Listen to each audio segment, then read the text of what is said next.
आज रोजी अकोला जिल्ह्यात सोयाबीन आणि कापूस या बियाण्याचा खूप मोठ्या प्रमाणात कृत्रिमरित्या टंचाई निर्माण केला जात आहे आणि शेतकऱ्यांना 800 रुपयाचं पाकिट दोन अडीच हजार रुपयाला या ठिकाणी देण्यात येत आहे। काळ्या मार्गाने छुप्या मार्गाने शेतकऱ्याची लूट अक्षरशः अकोला जिल्ह्यात खुलेआमपणे दिवसाढवळ्यात अधिकाऱ्यांना माहीत असताना सुद्धा चालू आहे।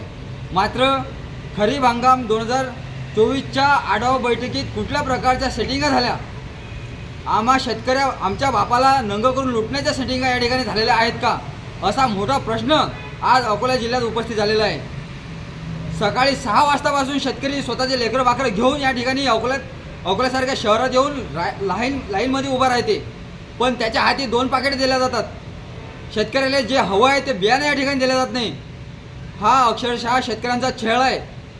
या ठिकाणी इंग्रजाच्या काळातसुद्धा एवढा मोठ्या प्रमाणात छळ शेतकऱ्यांचा केला नाही, मोगल साम्राज्यात सुद्धा एवढा मोठा छळ शेतकऱ्यांचा केला नाही।